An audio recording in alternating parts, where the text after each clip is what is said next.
So last week I noticed that Logitech updated their G Hub software, and through that I pretty much saw that they're going to be launching a new Superlight, which is exactly the same as this one. Big surprise there, but just in lime green. And I don't know about you, but ever since Logitech has been launching recolors of the Superlight, first the pink, the white, the black, the red, now the lime green, and I mean, who knows when this is gonna stop. And every time they update a new one and they launch a new one, I lose faith that they're gonna actually be improving the Superlight's internals anytime soon. So, I just decided to take that challenge upon myself and see how much of an improvement can I actually make to this mouse without actually, just making it terrible in the process.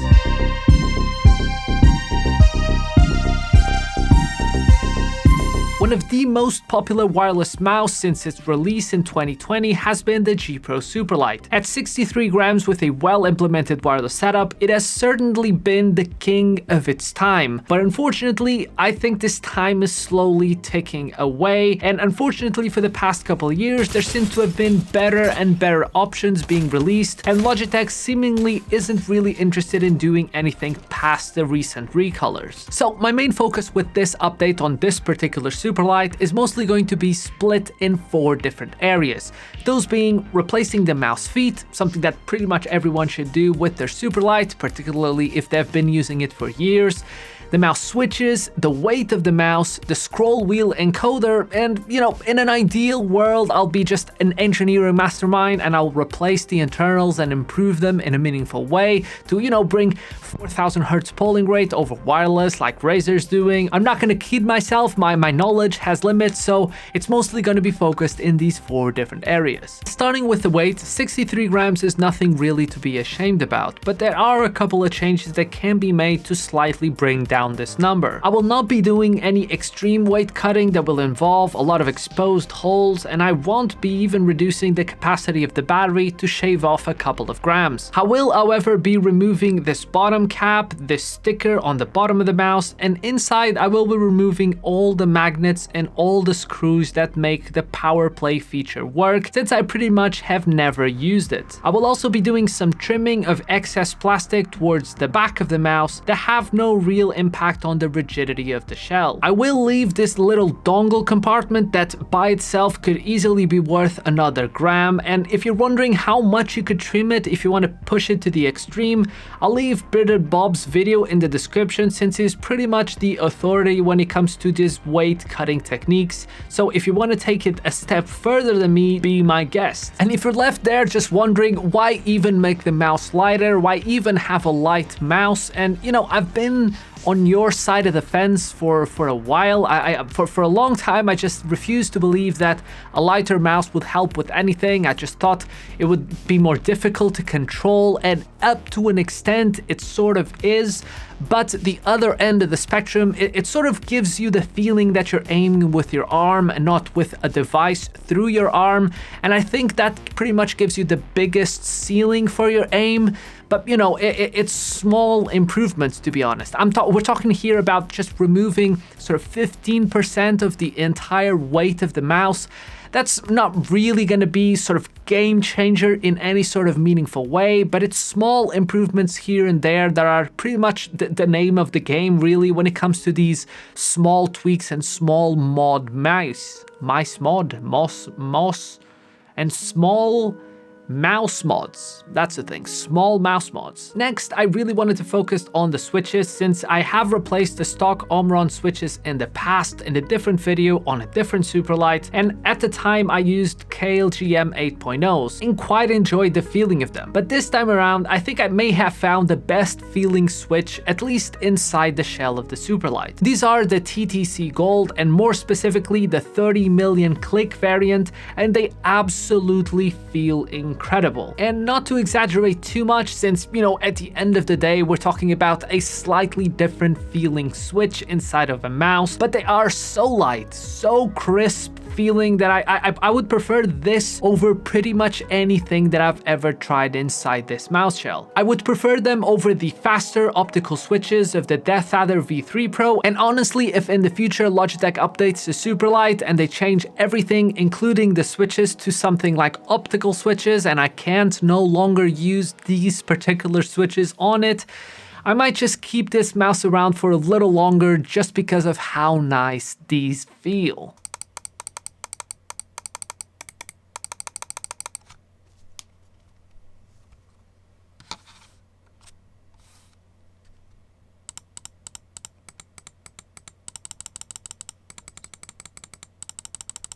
The scroll wheel was also a massive improvement, since if you've ever used a Superlight for a while, you know that the scroll wheel will get loud and rattly, which no one really likes. So this Kale encoder with a little sprinkle of some lube, the same one that I've used on my mechanical switches, it really feels like butter. It has very little stepping, which is ideal if you play games like Apex that require constant scroll wheel use, and the extra lube is not really to be applied inside the encoder itself, but rather around on the plastic contact points that the scroll wheel rests on.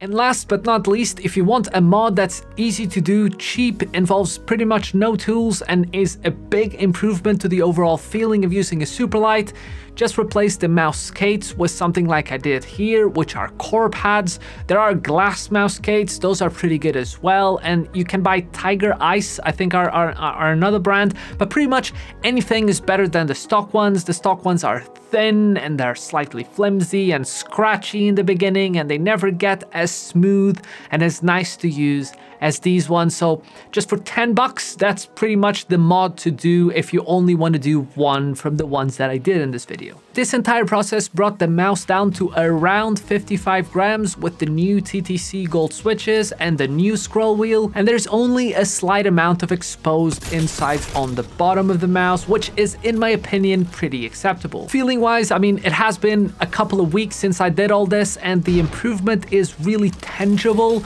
Nothing is really transcendent apart from the switches. I really like the switches. They feel really crisp in a way that I honestly wasn't expecting would be possible. But you know, we've been doing some live streams, playing some Apex, some Overwatch, and just enjoying the mouse, which, you know, at the end of the day really is the point of, you know, having a good mouse and having good equipment in general. Is just an extra layer of just comfort and an extra layer of, you know, personalization at the end of the day to your setup and to your gaming sessions.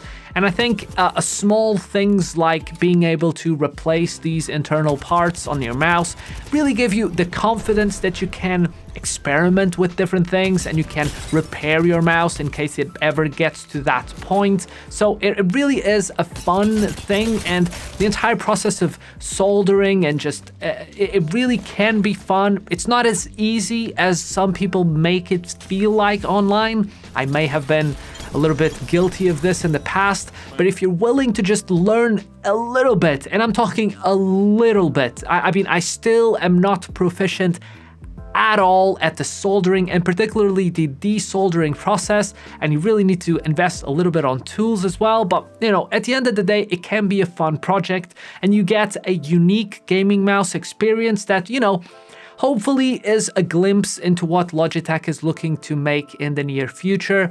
Or, you know, we might just get, I don't know, a slightly gray Superlight, or a slightly less pink, or a yellow, or a blue Superlight. I mean, who knows at this point? They're definitely gonna milk it until they possibly can't do it anymore. But yeah, until then, I think we're pretty much settled. But you clicked on this video, watched it all the way until the end. You don't even care about the Superlight. You don't care about Logitech at all.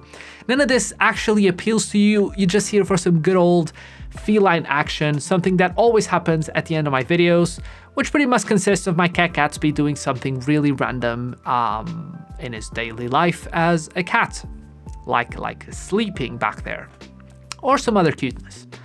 But I'll get out of your hair. If you enjoyed the video and you watched it until this point, please consider subscribing. I usually don't ask for these things, only at the very end of the video, so if you're still there, you probably already subscribed, so good. Okay, I'm gonna get going, edit this video, and move on to whatever comes next. It has been a pleasure to talk with you guys, and yeah, bye.